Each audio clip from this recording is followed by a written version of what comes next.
Boa tarde, professor Júlio César Raimundo, da FATEC de Santos e FATEC Praia Grande.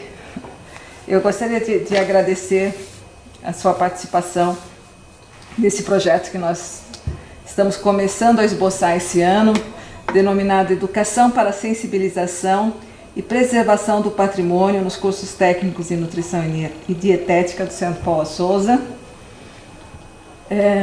que está começando a ser esboçado e proposto aqui na Unidade de Ensino Médio e Técnico no Centro de Capacitações.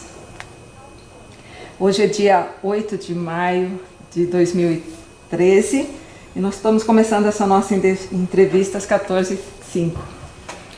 Vamos lá, Lúcia, boa tarde, obrigado pelo convite. Então vamos narrar um pouco essa história. Essa história ela teve um fato interessante. Em 1991, quando ingressei no ensino médio, apesar de ter nascido em São Paulo, a minha adolescência já foi na região da Baixada Santista. Mas ao ingressar no ensino médio, meu pai estava próximo a se aposentar. Então eu fui parar no Escolástica Rosa em Santos, primeiro ano normal de ensino médio, mas no segundo ano nós tínhamos a opção de escolher determinado curso técnico. E como todo jovem, a gente acaba aspirando algumas sensações profissionais. E na época eu me recordo que tínhamos metalurgia, nutrição e dietética. Me recordo desses dois. Eu falei, acho que nutrição deve ser um negócio bom para namorar, né? Só não sabia que ia dar um namoro profissional. Então eu já falo aos meus alunos que eu entrei na escola técnica pensando em namorar. E só tinha mulher no curso, realmente. Acabei conduzindo um primo meu, que na época também fez técnica em nutrição, e nós éramos os únicos homens do curso. Namoramos bastante, mas também aprendemos bastante.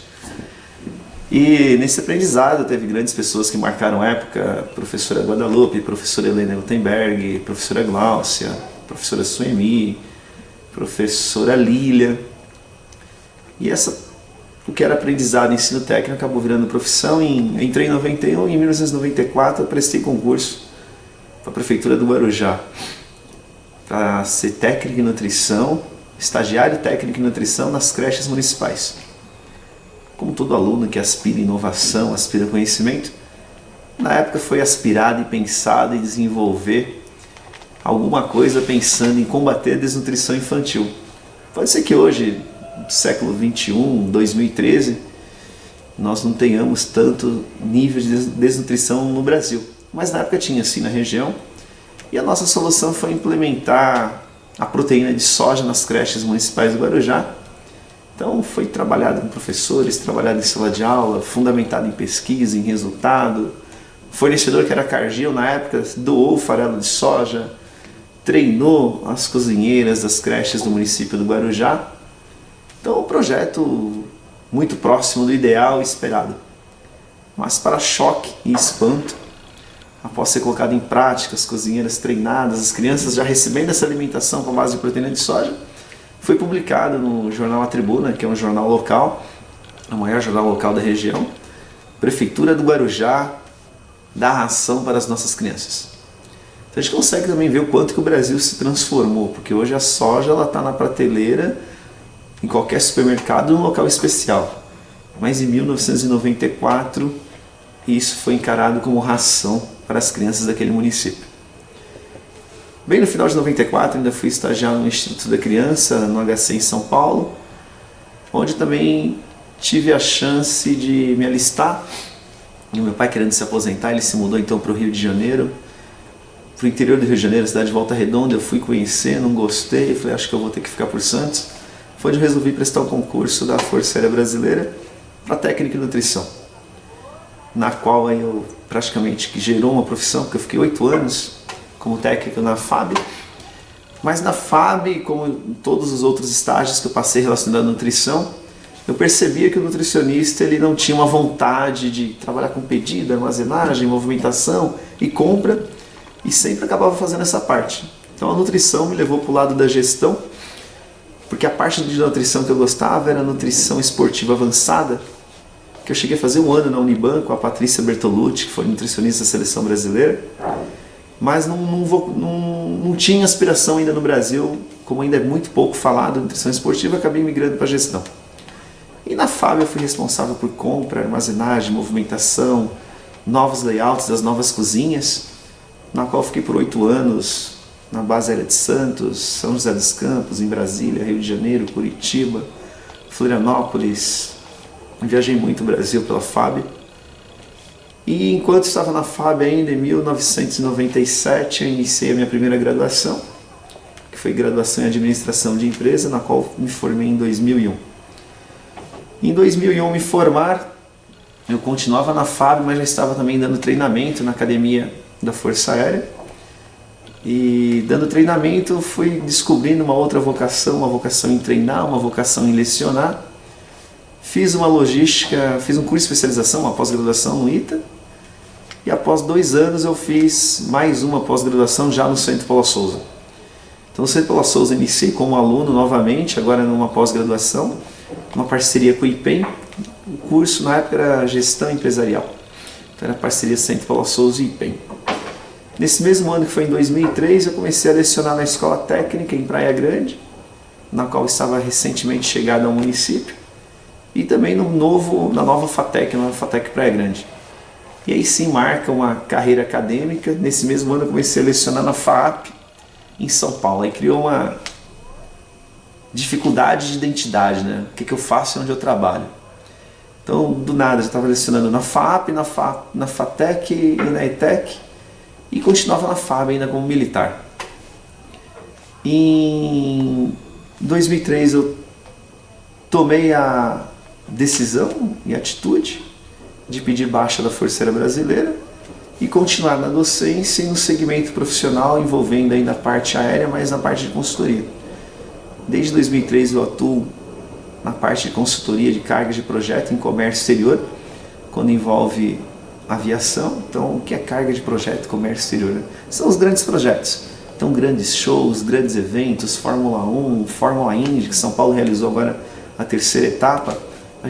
Eu sou especialista em cuidar dessa parte de logística internacional. E o Centro Paula Souza ele marcou por tudo, né? Porque foi onde eu comecei como aluno. Hoje eu não sou mais aluno, mas eu sou docente. Em 2000, aí fiz mais 3 pós-graduações. Acho que eu perdi muito tempo fazendo pós-graduação até chegar no mestrado. Eu deveria ter feito mestrado lá atrás. Mas eu fiz mais 2 pós-graduação em ensino à distância pela PUC, ensino à distância pela Unip. E depois eu ingressei no mestrado em engenharia de produção. Aí eu conheci um outro mundo, o mundo acadêmico, o mundo da pesquisa.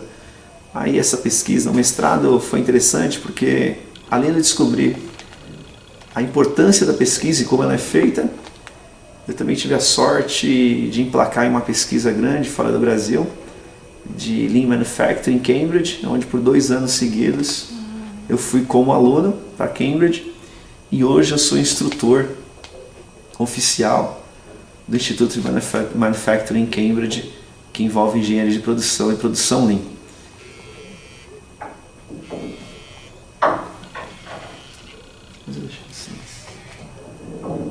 Deixa eu atender a secretaria.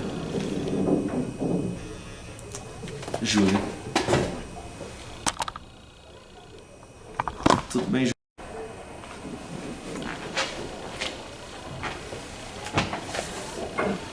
Professor Júlio, o senhor poderia contar um pouco sobre a sua infância? Quer dizer, nós começamos logo conversando sobre o curso de nutrição, né, já numa fase aí com 17 anos, mas assim, antes disso, você estudou aqui em São Paulo, estudou com seus irmãos, como é que foi? Bom, a minha infância, ou a nossa infância, né, quando eu me refiro aos meus irmãos, nós somos em 3 homens e uma menina, a menina é a caçula, então ela é o xodó da casa, né? Sofreu muito para namorar, tinha, além dos 3 irmãos, tinha o pai, né? Mas como tudo isso aconteceu, nós fomos morar na cidade de São Vicente, que é litoral sul do estado de São Paulo, e a nossa infância foi tranquila. Nós estudávamos juntos, os 3, na mesma escola, então até a 4ª série eu estudei num colégio chamado Nações Unidas, que era um colégio particular em São Vicente, e depois quando veio o 4º já começou a ficar, acho que, pesado no orçamento, aquela famosa década de 80, década inflacionária, e nós estamos estudando numa escola do município. Uma escola pequena, mas aconchegante, que era o Colégio Raquel de Castro Ferreira.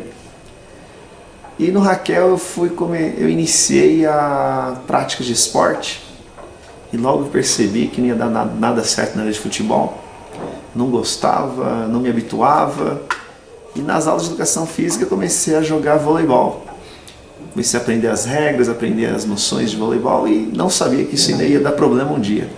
Ou ia me deixar indeciso. Porque antes de chegar quando eu cheguei na escola, acho que a Rosa era uma escola em frente à praia, né? Então, o que a gente faz em frente à praia? Vai pra praia. Dei muito trabalho aos meus professores, porque eu sempre fui um aluno aplicado e chato. Mas por ser aplicado no terceiro bimestre, né? Já estava com todas as notas fechadas. E o quarto bimestre era justamente a época de verão. Então nós transportávamos todo dia uma rede de vôlei dentro do ônibus em Santos para chegar em frente à escola e voltar. Aí nós geramos um problema para a escola, porque os alunos não entravam mais para a sala de aula e ficavam jogando voleibol na praia. Então, várias vezes, isso foi em 93 e 94, a professora Guadalupe, a professora Helena, várias vezes elas foram participar do vôlei para poder trazer os alunos para a sala. A Guadalupe era professora de que disciplina? A Guadalupe ela lecionava nutrição normal, a parte de nutrição clínica, a professora Helena era a parte de higiene alimentar, a professora Suemi de tecnologia em alimentos, e a professora Lília era a parte de noções de puericultura, né? Que veio até me ajudar depois. Comecei a namorar em 97, casei em 2002, mas o meu primeiro filho veio em 2005. Então eu falo que tudo que eu aprendi de nutrição serviu para a vida, e serve, né? Porque em casa nós tenho 2 filhos. Como se chamam seus filhos? A Larissa, que tem 1 ano, o Daniel, que tem 5 anos. Mas a nutrição serviu também como base alimentar familiar e ainda serve. Então a gente utiliza, eu posso não utilizar na prática profissional, mas eu utilizo na prática do dia a dia, na gestão familiar, no dia a dia. Né? E a sua esposa se chama como? A minha esposa chama-se Marcela, ela é pedagoga. E a infância foi muito boa. Lógico que depois os meus irmãos, quando eu resolvi ficar, eles resolveram ir. Quando meu pai se aposentou, eles foram para o Rio de Janeiro. Mas todos os 3 saíram muito cedo de casa, né? Para estudar ou para trabalhar. Todos com 17 anos acabaram saindo para estudar e trabalhar. Aqueles que eram mais próximos, eles foram para o Rio de Janeiro, eu acabei ficando em São Paulo. Você é o mais velho? Sou mais velho, depois tem o Flávio, que trabalha na Santos Brasil, uma empresa portuária em Santos. E tem um que é o Cristiano, que ele trabalha com eventos com a Rede Globo, e o filho dele hoje também está dentro do elenco da Rede Globo. Então essa foi a nossa infância, a caçula é a Ana Carolina, que eu tive muito pouco contato, né? Porque em 95 eu já não estava mais morando com os meus pais, estava morando sozinho em Santos. E a minha irmã em 95 ela tinha 10 anos, então eu falo que a personalidade da minha irmã eu conheço pouco. Porque quando a pessoa começa a adquirir personalidade, já não estava mais em casa. Você tem quantos anos de diferença com ela? A diferença entre eu e minha irmã são de 10 anos. Então, quando eu tinha 20, ela tinha 10. Quando eu tenho 30, ela tem 20. Então, posso falar que eu não conheço a minha irmã. Em termos de personalidade, obviamente, tem um convívio. Não é diário, mas é um convívio aí de mensal, geralmente. Mas a personalidade da minha irmã é uma pessoa que precisa estudar. E depois disso, fui ainda... Como docente, a docência me levou também para uma área de consultoria. Trabalhei no segmento farmacêutico, na área de logística por 6 anos. Fui dono de escola por 4 anos seguidos, escola particular, para sentir como que era o mercado. Mas você tinha sócios ou você... Tinha 2 sócios, um deles é do Centro Paulo Souza, mas por questões profissionais e almejas profissionais eu acabei saindo da sociedade. E hoje eu continuo só como docente no Centro Paulo Souza e outras universidades. E também atuando na área de consultoria e comércio exterior. Agora, essa escola que você foi sócio, era colégio ou era... É um colégio de ensino infantil a técnico, o Colégio Positivos em Santos e o Colégio Universo em Praia Grande. Nós chegamos a ter 700 alunos. O Positivo é uma franquia, não é? O Positivo é franquia, mas lá em Santos era Positivos com metodologia de ensino positivo de ensino, né? Então a gente utilizava a metodologia de ensino positivo, que é uma franquia, um casarão antigo em Santos. Mas por viés profissionais meus eu acabei tangibilizando, mas continuo na educação como docente, não como empresário.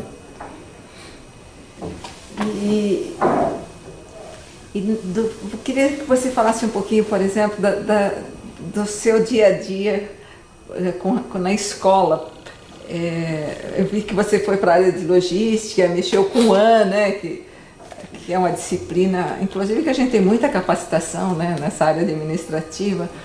Mas, e com relação à cozinha, você se adaptava? Como foi essa entrada, né? Bom, a cozinha tem 2 fatos interessantes. Primeiro, que eu não sabia nada. Hoje eu sei tudo. Eu falo que lá em casa, quando eu tenho a comida boa, eu vou pro fogão. Mas teve um fato interessante, que no quartel, logo quando eu ingressei, por morar no quartel, eu sentia uma desqualificação dos cozinheiros, então não tinha aquele agrado. Aí nós projetamos uma ideia, que essa ideia constituía em treinar e qualificar os cozinheiros da Força Aérea Brasileira, e a referência era o Senac, em Campos do Jordão, né, que ainda é. Então todos os cozinheiros da FAB a nível Brasil foram qualificados e treinados em Campos, e todas as unidades do Brasil da Força Aérea Brasileira tiveram então um novo layout de cozinha e um novo profissional. Então isso mexeu muito com o setor, mexeu muito com a qualidade alimentar, que apesar do pessoal falar que comida em quartel não é ruim, não é verdade, a comida em quartel é boa. Pouquíssimas famílias no Brasil têm a qualidade, o tipo de alimento que existe no quartel hoje em dia. Então tem fartura, tem qualidade, o que faltava era o preparo. Tudo, né? Então hoje nós temos até nutricionista no quartel com alimentação equilibrada. Aí nós colocamos programas para aqueles militares que tinham obesidade, militares que tinham diabetes. Então foi montado programas de alimentação para cada não é doença, para cada característica que existia no quartel, né? E foi trabalhado, dando um salto em qualidade de vida dos militares da Força Aérea Brasileira no Brasil. A Força Aérea Brasileira foi uma escola realmente, uma escola de projeto. No Centro Paula Souza, eu gosto de trabalhar muito com aluno. No Centro Paula Souza nós temos a FETEPS, participei de todas as versões da FETEPS, sempre empolgado em levar os alunos, em levar a instituição. Interessante que na última FETEPS teve 3 alunos de Santos, de Praia Grande, na verdade, do curso de Comércio Exterior, que eles quase não conheciam nada de Porto. Eles se tornaram especialistas em Porto, chamou a atenção inclusive do governador do estado de São Paulo em exercício, que era o Alckmin. E em Santos ainda nós conseguimos abrir agora no ano de 2013 o primeiro curso público gratuito de gestão portuária, né? Que já abriu em Santos e São Sebastião. E vem fazendo sucesso, já estamos indo para a segunda turma, e agora em 2 períodos, né? Matutino e vespertino. Então, a gente tem um começo lá em 1932, que qualquer hora a gente precisa montar um projeto para ver como era o curso naquela época e como está sendo o curso agora, né? Dá para a gente estudar essas relações em termos de história da educação profissional, né? Fazer o que aconteceu, né? Nós ficamos muito parados nessa área de logística, nessa área de porto, e agora começamos a ter, todos os portos estão em transformação, em reforma no Brasil, e todos os aeroportos.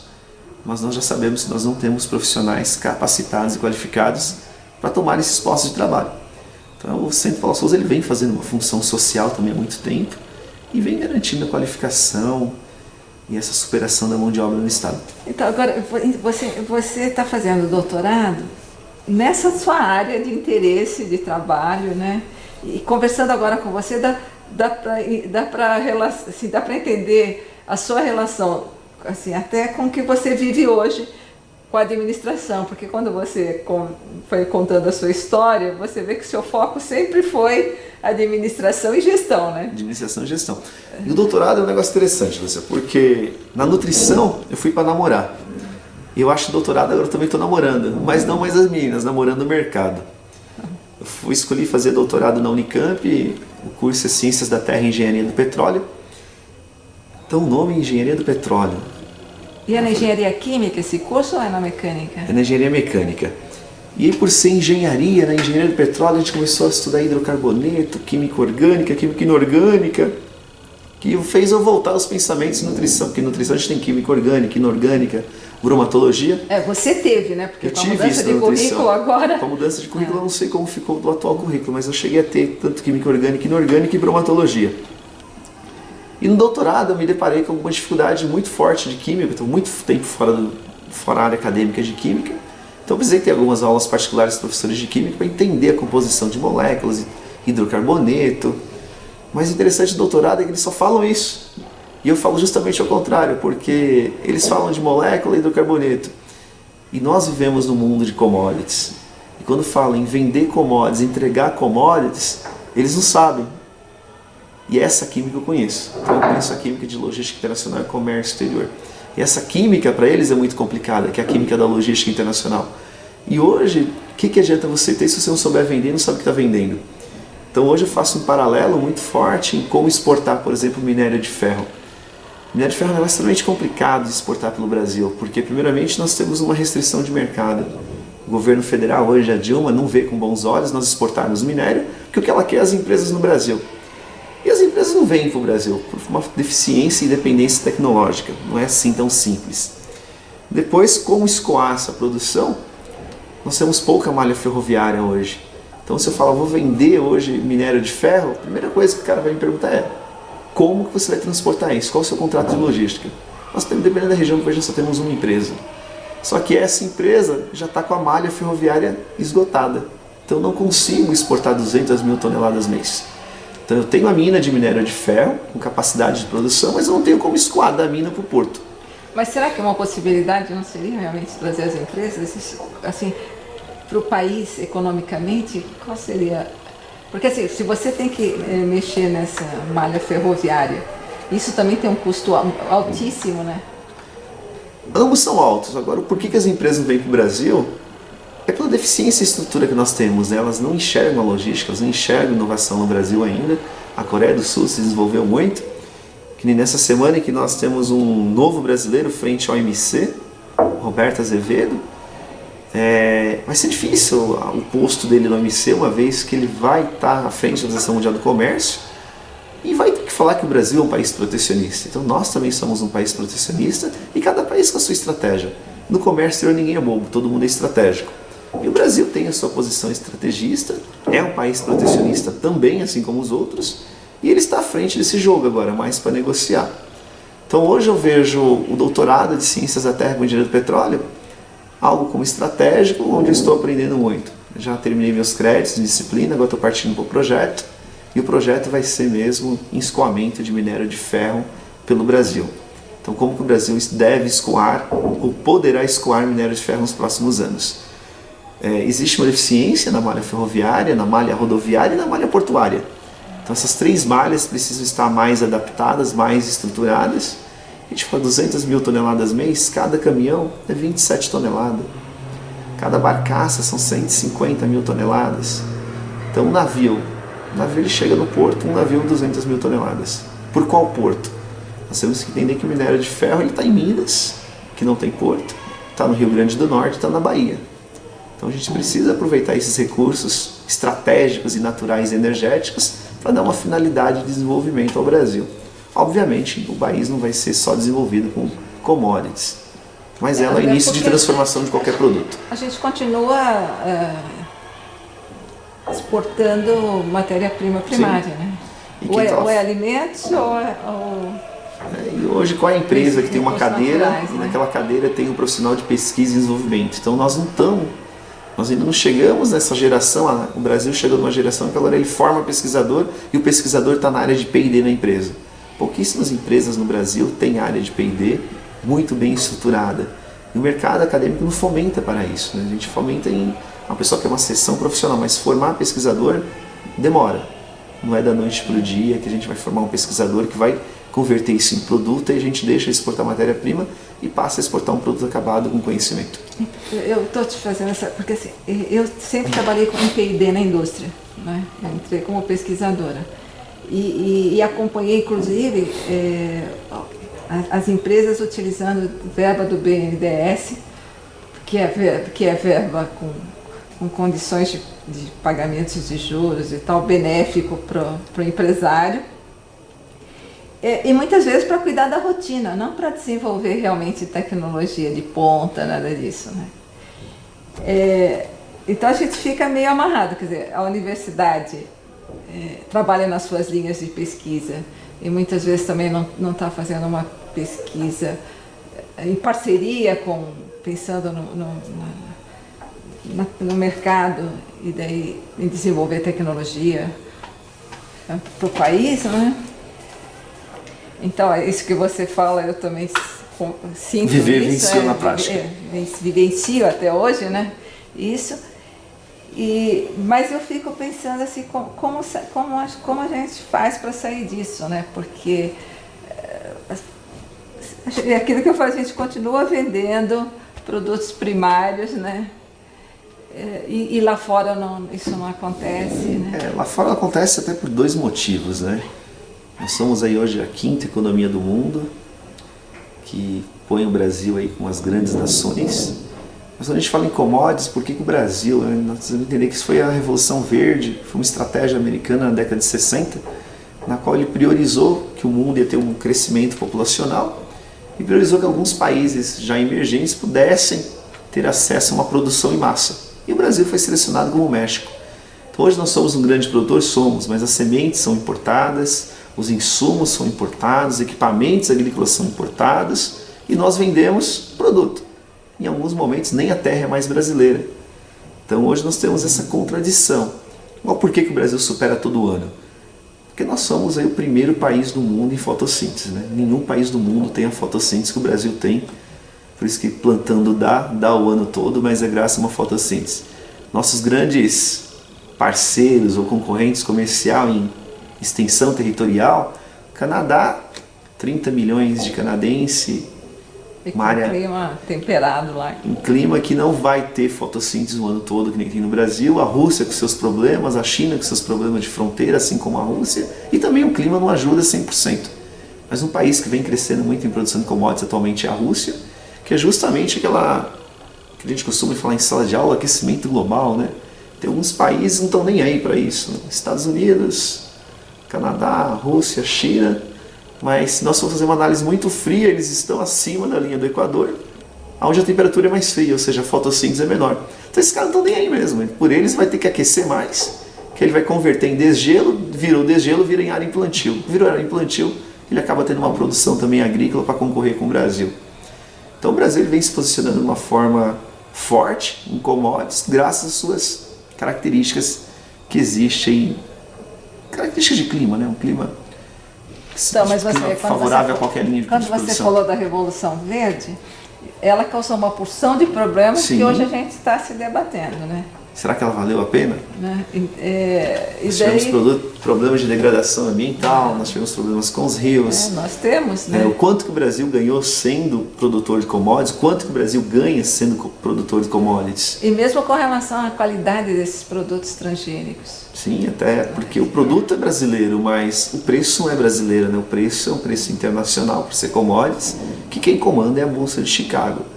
Então é uma estratégia mesmo americana e os Estados Unidos é um país estrategista. Quer queira, quer não, nós estamos nisso, talvez por uma opção dele. Exatamente. Então, era isso que eu ia colocar. Assim, se a gente for ver a influência dos americanos no nosso país, ela começou lá na década de 20, ou talvez até um pouco antes, né? Mas assim, com a Fundação Rockefeller, né? E foi justamente a Fundação Rockefeller que fez os maiores estudos de Revolução Verde. Aliança para o Progresso, que não foi só no Brasil, mas foi nos países como Chile, Argentina, e também com a intenção de explorar e utilizar esses produtos primários em benefício da sua nação, né? Se você pega, por exemplo, quando a gente fala em commodities, os detergentes que eram proibidos no país deles lá, derivados de benzeno e tal, aqui poluíam os nossos rios aí com espuma abundante, que na década de 70 a gente ouvia falar, né? Então, eles só vão mudando com a pressão que nós vamos fazendo e também porque agora, a partir da década de 70, se viu que se você suja o país do outro, ele atinge o seu, né? Então, as pessoas vão mudando de mentalidade, mas é muito lento, isso a nível mundial, né? Mas eu sempre fico preocupada conosco, que somos educadores, de como a gente vai trabalhar com os alunos, assim, para que de maneira reflexiva a gente possa modificar isso. E além de como trabalhar, como fazer o aluno trabalhar, né? Quando eu fui para Cambridge, agora recentemente de novo, eu achava que para Cambridge ia estudar com inglês, ter aula com inglês, mas muito pelo contrário. Cambridge é uma invasão de chineses, né? O trabalho em sala de aula dele, eu falei, trabalho de aula não, é trabalho de férias. O último trabalho deles de férias era conhecer uma empresa em Manaus, no Brasil, entender o planejamento estratégico e levar para lá. Então a gente percebe que o cara está em Cambridge estudando, ele vem para o Brasil na época de férias escolares, faz um mapeamento estratégico, uma análise SWOT de uma empresa no Brasil e volta para lá. Então ele volta com conhecimento e conhece. Se nós pararmos para analisar, pouquíssimos brasileiros conhecem Manaus. Pouquíssimos brasileiros conhecem a administração. E o cara lá fora já está estudando as empresas brasileiras. Então, é nisso que eu acho que a importância das políticas públicas e do governo está atuando nesse planejamento para direcionar o país, que é o que você pega que os outros países fazem, né? Sim. E nós não fazemos, nós brasileiros. Nossos a gente políticos precisam deixa as aprender a ser coisas estratégicos, né? acontecerem. Eles também precisam estar na sala de aula. Mas e nós também, enquanto cidadão. E nós precisamos, formarmos os nossos alunos para serem exatamente, para se questionarem e trabalharem com os desenvolvimento. políticos do amanhã e desenvolverem projetos. Então, essa é sempre a minha Então, preocupação. esse é o papel social também da escola e papel estratégico, né? E quando você foi para a Inglaterra, como é que eram as práticas? Lá eram semelhantes às nossas? Você falou aqui. Na área de logística elas são bem semelhantes. O único disparate que eu achei mesmo é em sala de aula. Os chineses em sala de aula estudando muito a fundo, coisas que a gente nem começou ainda a vivenciar e estudar isso no Brasil. Tem uns autores, o professor Henrique Correia, que inclusive vai dar uma capacitação para o Centro Paulo Souza e professores. Então ele é um escritor hoje de Lean Manufacturing, até que a Secretaria de Ciência e Tecnologia está colocando nos APLs do Estado de São Paulo, são os arranjos produtivos locais. Então os arranjos, nós temos 14 arranjos produtivos no Estado de São Paulo, na qual nós vamos começar uma aproximação de docente, professores e alunos. Qual é a ideia? A ideia é que professores e alunos consigam evoluir esses APLs e esses APLs desenvolver uma região. A gente está falando de desenvolvimento e inovação, para ter um produto acabado daqui a 10, 15 anos a gente exportar. Exportar é o que importa. Precisamos então ter o que exportar. Se não termos o que exportar, vai ficar cada vez mais difícil. Então, mas você vê, os chineses, que há muito pouco tempo eles só plantavam arroz, vocês veem como eles vão mudando de mentalidade.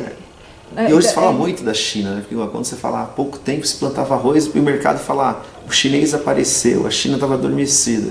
Mas se nós voltarmos no primórdio das civilizações, nós vamos descobrir que quem criou a roda, o fogo, a pólvora, tudo foi os chineses. Então eles já são desenvolvidos há um bom tempo, há muitos anos. Eu acho que agora eles estão colhendo fruto. Não sei o porquê ainda, porque tem uma densidade demográfica populacional tão grande, mas o maior problema deles é que tem muita gente no mesmo lugar, né? Talvez se eles fossem uma nação com menor número de pessoas, eles seriam mais desenvolvidos talvez até que os Estados Unidos. Os Estados Unidos é um país estratégico. Os Estados Unidos, Alemanha, França, são nações totalmente estratégicas. Então, mas se você pega a França, ela tem uma organização muito diferente dos americanos. Sim. Assim, tanto dentro do país, pelas leis, enquanto que os Estados Unidos eles sempre foram voltados para a exploração do outro. Sempre exploração e conquista de mercado, né? Isso. O francês ele passou por problemas até para crescer, né? Porque a França, para crescer e se desenvolver, ela precisou apatriar as colônias. Então tem muito nigeriano que virou francês porque eles não tinham mão de obra. Então hoje a gente fala no Brasil que não tem mão de obra, mas hoje não tem colônia. E a França vivenciou isso na prática um dia e sabe o quanto isso foi complicado para o crescimento. Mas ela conseguiu. A Itália conseguiu, o único país do mundo que se desenvolveu em cima da micro e pequena empresa. E a Inglaterra é um país totalmente estratégico, né? Foi dona de 1/3 do mundo, das terras do mundo. Suas colônias, acho que é uma grande vantagem. Por onde a Inglaterra passou para colonizar, desenvolveu. Então nós temos os Estados Unidos desenvolvidos, nós temos a Índia, o Paquistão. Então desenvolveu o quê? Inovação e conhecimento. E nós fomos colonizados aí por portugueses, Tratado de Tordesilhas, dividiu o Brasil em 15 capitanias, um lado português, um lado espanhol. Obviamente a parte mais difícil foi o espanhol, é onde ele fica mais com os países andinos. E nós com os portugueses, e Portugal hoje está aí o reflexo de Portugal, mas o Brasil não teve uma colonização de desenvolvimento, e sim extrativista. Então, mas você vê, isso assim, já faz muito tempo, né? O que eu fico vendo é, na década de 40, se falava que o problema do brasileiro era a questão da eugenia, da raça, né? E se ficou estudando muito isso, a desnutrição era muito grande, então, e daí chegaram à conclusão que o problema era a fome, e começou a se trabalhar em cima da alimentação. Hoje, qual será que é o nosso problema? Será que é a educação? Porque assim, porque o que nos diferencia desse povo? Porque a gente tem mais sol o tempo todo, a gente se acomoda? Alguma coisa nós brasileiros temos de característica que a gente precisa mudar, né?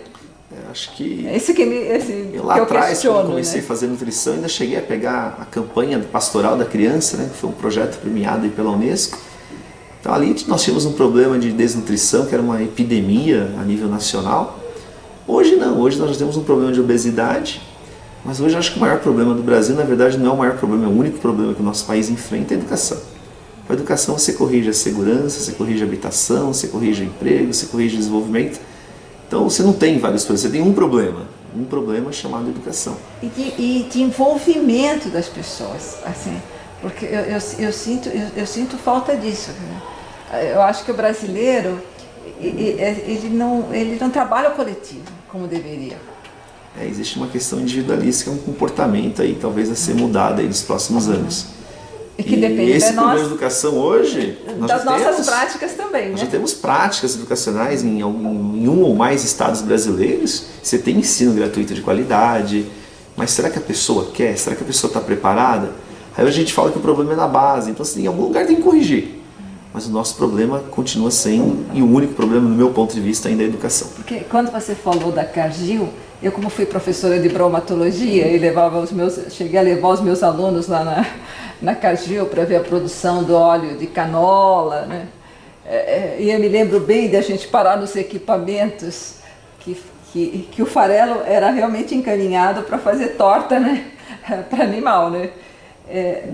Então, até quanto isso realmente não era uma estratégia e o jornal da Tribuna não estava correto, né? Quer dizer, quanto conhecimento a gente tinha, né? Já tínhamos e não usávamos, né? Porque, por exemplo, no segundo Congresso de Nutrição em 1960, teve uma discussão muito grande com relação a isso, porque apareceram profissionais, dietistas e nutricionistas que chegaram a fazer experimentos com os alunos, com crianças e tal, assim, sem o controle adequado, quer dizer, substituindo o leite de origem animal, né, que tem uma composição rica, por leite de soja, por exemplo, sem fazer uma avaliação do que prejuízo isso traria para as crianças. Né?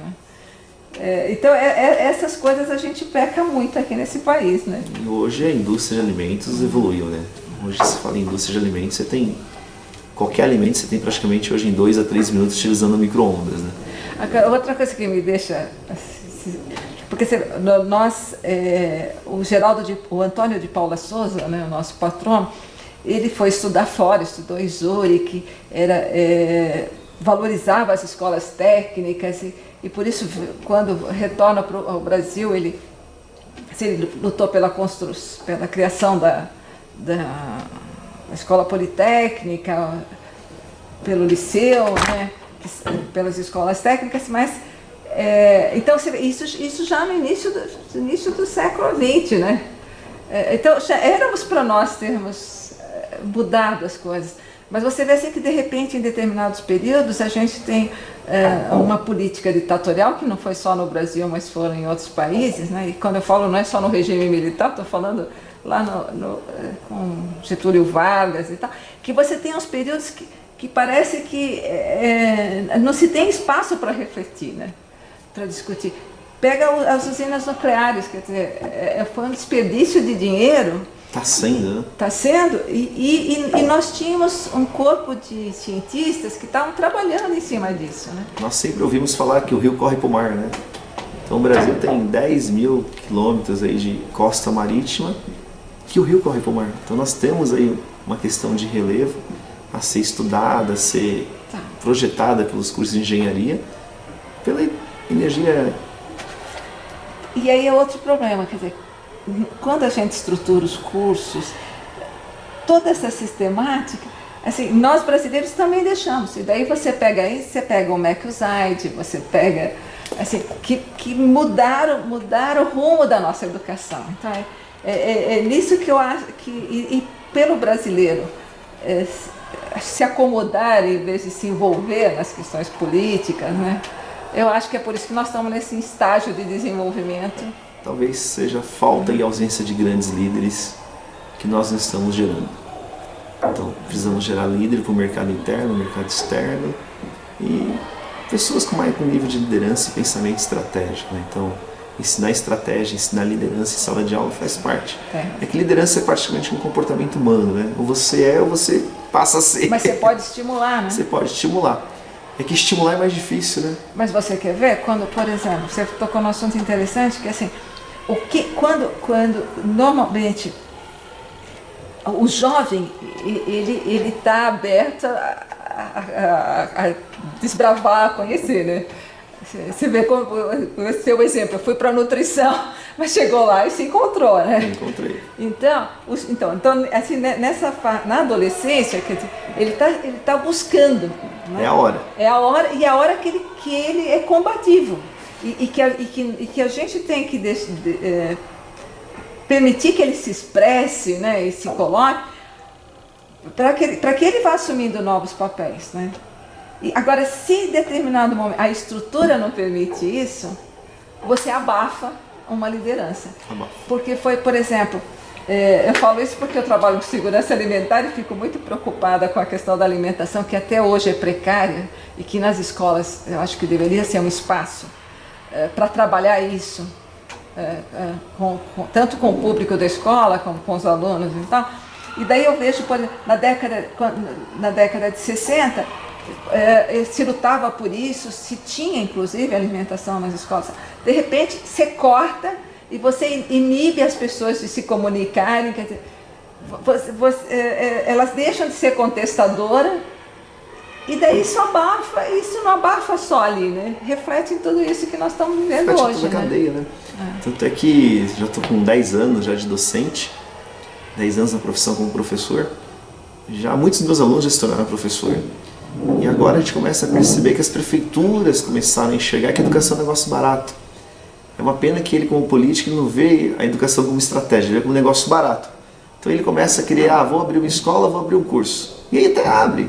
Mas você não pensa em formação, em procurar professores, em qualificar professores, e você acaba tendo um crescimento desordenado, né? E você pode perder uma referência de profissão lá na frente. E a relação que esses cursos que eles vão montar com esses arranjos produtivos, né? Sim. Porque eu sempre falo isso, uma escola tem que ter, tem gente que questiona, né? Nos questiona, que nós da educação profissional focamos muito no emprego. Mas as pessoas estudam porque elas também precisam de trabalho, né? Sim. E daí eu acho que tem que ter essa relação mesmo, de parceria com as empresas, com as prefeituras, e as prefeituras enxergarem isso para criar campo de trabalho. Nós vamos aprender a fazer realmente uma aliança estratégica, né? Isso. E junto com a necessidade do arranjo produtivo, que tem as empresas envolvidas, gerar esse profissional, gerar esse conhecimento e ter um resultado, que com certeza vai ter. Acho que estamos num caminho certo. Agora, me diz uma coisa, você está fazendo então doutorado nessa área de engenharia do petróleo, você está com quantos anos agora? Agora estou com 36. Está com uma idade ótima de fazer perspectiva, assim, de imaginar o leque que você tem pela frente aí de trabalho, né? Assim, e o Brasil, falando nesses poços aí que a gente tem, esqueci até o nome agora, que para explorar no mar. Offshore, offshore. Né? E você está escolhendo uma área que tem perspectiva. E daí, assim, se você continua na instituição, no Centro Paula Souza, como você atua na Faculdade de Tecnologia, você consegue enxergar de ter um espaço para desenvolver pesquisa aqui e envolver seus alunos? Na área portuária, sim. Tá? A ideia é depois também trabalhar um pouco essa parte de comércio exterior como projeto, e os alunos começarem. Porque exportar, como eu falei, você exportar minério é difícil, mas não é impossível. Por isso tem 2 empresas que exportam minério no Brasil. É as empresas do Sistema X, que é do AIC, e a Vale. E por que não criar um desafio e exportar minério sem eles?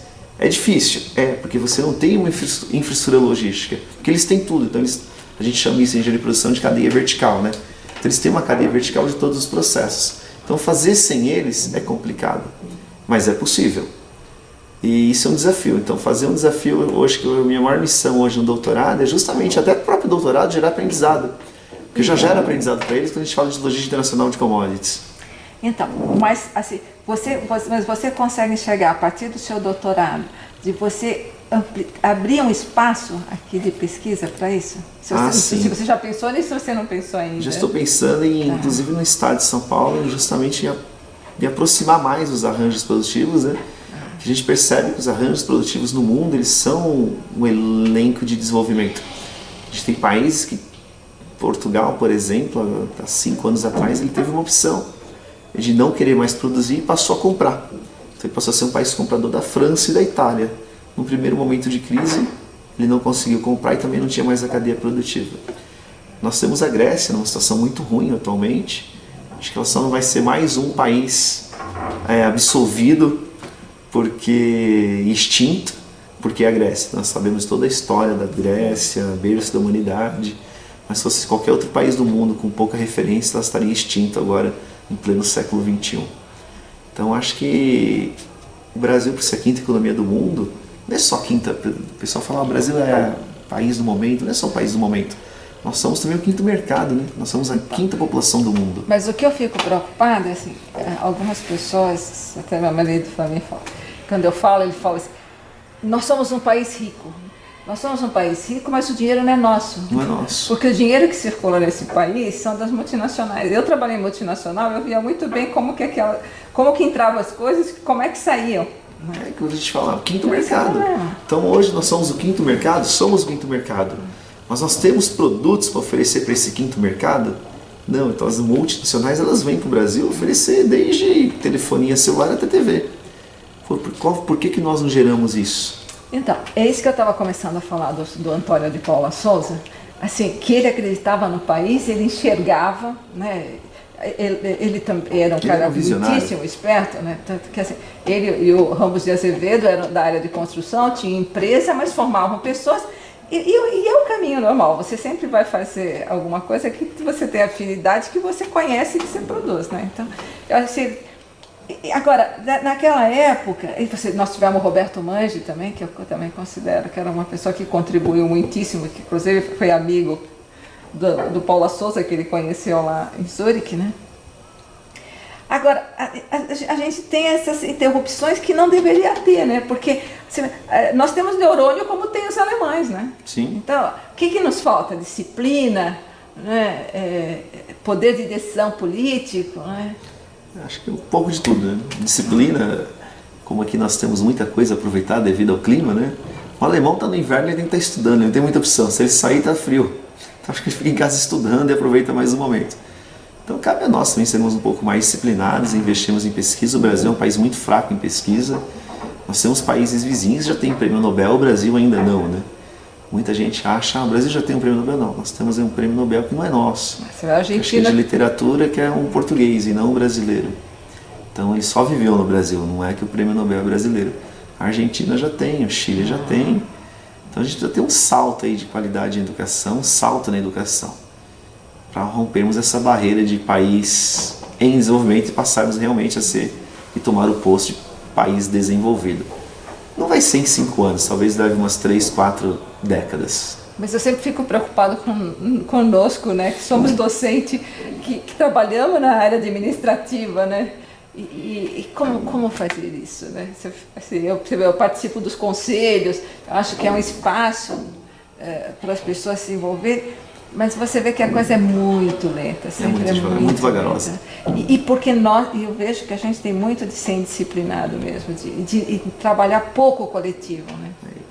E tem a teoria da burocracia, né? Que é necessária nas organizações, mas às vezes você precisa também desburocratizar um pouco o processo para ele fluir melhor e mais rápido. E você conseguiria isso se você delegasse responsabilidade e cobrasse essa responsabilidade? Nós somos um país que nós temos muitos projetos, por incrível que pareça, o Brasil tem muitos projetos bons. Então é um país de projeto, é um país que tem dinheiro, mas nós somos fracos no controle. Então nós não temos o hábito de controlar o que está sendo feito, o que foi feito, da maneira que foi feito. E aí que está o dispêndio, se não controla nada... E isso é o grande problema. Que nem brigadeiro em cima de mesa. Em tudo, em avaliação. Você pode ver que a gente discute tudo, menos capacitações de avaliação, de cobrança. Isso eu também percebo. E não é só aqui, não. Você vai na academia, quando você vai em congresso de educação, você sente isso. E se você não cobra, como é que você vai avaliar o processo? Não é? Assim, se você avalia, você não tem como avaliar o processo, e é por isso que muitos projetos tem um desperdício enorme de dinheiro. Você acaba não tendo o retorno desejado, né? Olha, Júlia, eu quero te agradecer que nós acabamos falando quase 1 hora. São 15h05, né? Nós vamos transcrever talvez, olha, eu vou conseguir te devolver lá pelo segundo semestre em função das coisas que estão me acontecendo Sem aqui. problema. Mas é importante ter esse registro, e daí eu vou te passar, quando transcrever, vou te passar para a gente construir esse texto aí no final. Né? Ok, sim. Obrigado. Eu agradeço muito. Você vai querer ficar com as fotos? Eu